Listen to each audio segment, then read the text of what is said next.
الحمد لله المتوحد بجلال ذاته وكمال صفاته المتقدس في نعوت الجبروت عن شوائب النقز وسماته، والصلاة على نبيه المؤيد بساط حججه وواضح بيناته، وعلى آله الطيبين الطاهرين وأصحابه هداة طريق الحق وهماته. أما بعد فأعوذ بالله من الشيطان الرجيم. بسم الله الرحمن الرحيم. ومن يشاقق الرسول من بعد ما تبين له الهدى ويتبع غير سبيل المؤمنين نوله ما تولى ونصله جهنم وساءت مصيرا. وقال رسول الله صلى الله عليه وسلم: من زارني بعد مماتي فكأنما زارني في حياتي. اللهم صل على محمد عبدك ورسولك وصل على المؤمنين والمؤمنات والمسلمين والمسلمات. محترم مسلمانان ورنو، نبی علیہ الصلوۃ والسلام روزه مبارکم او قبر مبارک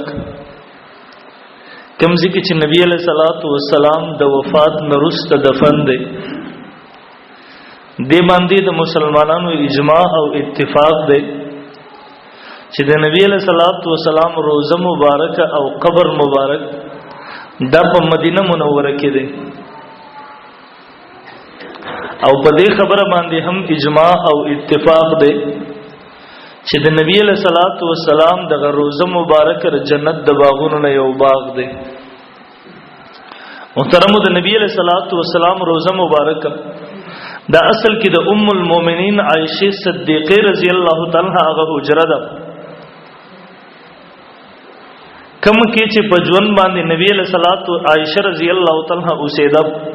نبی علیہ الصلوۃ والسلام بدغه تراتلو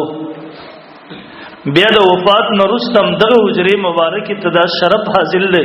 چې دا د نبی علیہ الصلوۃ والسلام روزه مبارکه وګرځیدو، او نبی علیہ الصلوۃ والسلام د دنیوي وفات نرسته د دنیوي ژوند نرسته چې کم ژوند ته کم عالم ته تشریف ویوړو محترمو هغه سکونت د نبی علیہ الصلوۃ والسلام ام دغه حجره مبارکه ام المؤمنین وګرځیدو. علماء لیکي تفصیل سره دی باندې کتابونه لیکل شوی دي، لکه امام سمودی رحمه الله وفاء الوفاء په نوم باندې مستقل یو دو جلد کتاب لیکل دي، تاریخ مدینه منوره په نوم باندې مستقل یو کتاب ملاویږي. علماء دې باندې ډېر تفصیل سره کتابونه لیکل دي. محترمو، نو زه محترمو نن ورځ کې نن بیان کې ان شاء الله العزیز دغه روزه مبارکه د نبی علیہ الصلوۃ والسلام لک تعارف ذکر کوم به ان شاء الله مخ کی جمعه ته د نبی علیہ الصلوۃ والسلام څه حقوق دي په موږ تاسو هغه به ذکر کوم ان شاء الله. دغه روز حجره مبارکه د ام المؤمنین عائشه صدیقه رضی الله تعالی عنها علما فرمایي د دې وګدواله هغه 14 انچ ده او پلنواله د دې 12 انچ ده 12 انچ. نن سبا چې عام کمرې سمري دغه محترمو د نبی علیہ الصلوۃ والسلام د دفن ځای ګرځیدل د روزه مبارکه ورته ویل کی. یو قبر د نبی علیہ الصلوۃ والسلام د دغلتي، دویم قبر دغلتي چې دفن شوه دی داغه اولنې یار خلیفہ بلا فصل ابوبکر صدیق رضی الله تعالی عنہ دفن دی دغلتي. د چې کله وفات کیږي د وفات نه مخکې وصیت وکړو ول زمالاش د وفات نه وروسته به ما وېسي د نبی علیہ الصلوۃ والسلام د روزه مبارک خوا سره دروازې نه بهر بما کېدی.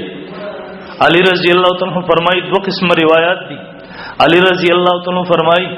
د ابوبکر صدیق رضی الله تعالی عنہ لاش راوړې شو بهر کې خو دې شو. د ابوبکر صدیق رضی الله تعالی عنہ فرمایلی ول आवाज به ولګوي د بهر نه چې ابوبکر صدیق رضی الله تعالی عنہ دن راتلل غواړي کړه دن نه اجازه ملاو شو بیا تاسو ما دن دفن کړئ. او که اجازت د دنن ملاو نشو आवाज را نغه بیا تاسو ما جنت البقیع ته وېسي هغه قبرستان کې مې دفن کړي. یو روایت کې راځي ابو بکر صدیق رضی الله تعالی عنہ د وفات نرستم دقل تراول شو علی رضی الله تعالی فرمایي د دنن یو आवाज راځي حاتب غیبی او आवाज کوي ډیر په عزت او اکرام سره دلاره داخل کیدنه د ډیر په عزت او اکرام سره دن راولې داخله کوي یعنی اجازت میلاو شو. او دویم روایت د حضرت علی رضی الله تعالی عنہ کی راضی د دن یو आवाज راغې په دې وخت کې امام رازی رحمه الله تفسیر کبیر کی دغه نور علماء خپل کتابونو کې نقل کړي ادخلوا الحبیب الی الحبیب حبیب خپل حبیب تداخل کیدن نه راولې. کله چې اجازت ملاو شو د دینه پس د ابوبکر صدیق رضی الله تعالی عنہ دن ویوړ شو او دغه تراغه قبر مبارک هم جوړ شو. دریم قبر دغلتی د عمر فاروق رضی الله تعالی عنہ جوړ شوی دی. عمر فاروق رضی الله تعالی خپل ژوند کې دغه بیماری وخت کې چې کله د خنجر ولګیدو د شهادت نمخ کې خپل زوی راوغتو عبد الله ابن عمر رضی الله تعالی عنہ ورته ویل بچی لاړ شه ام المؤمنین عائشه صدیقه رضی الله تعالی عنها اجازه وغواړه هغه ته وایي زه عمر را لګلم که تاسو اجازه تي نو زه دغلتی د خپل دواړو ملګرو سره دفن شم دغلتی زې ماته نصیب شي ماتم چې زې ملاو شي دلتی دلاړ ولته ام المؤمنین رضی الله تعالی عنها ته دې پیغام را ورسو ول زپلار را لګلم عمر فاروق رضی الله تعالی عنہ ول دې ورته مو چې امیر المؤمنین را لګلم ورته چې عمر را لګلم رضی الله عنه زګه کوم وخت کې چې زه وفات شم دغه وخت کې به امیر المؤمنین نه یم. عبد الله ابن عمر رضی الله عنهما راغه ام المؤمنین ته ویل هغه ول جواب ورکول ها دغه زه خو زمان نیت داو چې دلته به زده فن کېږم خو ها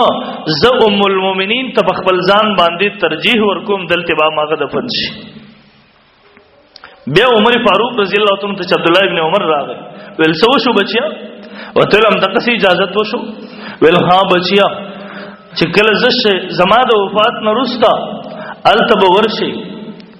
بیا به اجازه وغواړي که اجازت ملاو شو ټیک ددن نه مې دفن کوي که اجازت ملاو نشو بیا جنت البقیع تماوي سیل ته مې دفن کوي. بیا اجازه وغوښته شو ام المؤمنین رضی الله تعالی عنها اغازه او تخالیکو او ام عقل ته عمر فاروق رضی الله تعالی عنہ دفن شو. علما فرمایي ترتیب دې څه ده اول نبی علیہ الصلوۃ والسلام دفن ده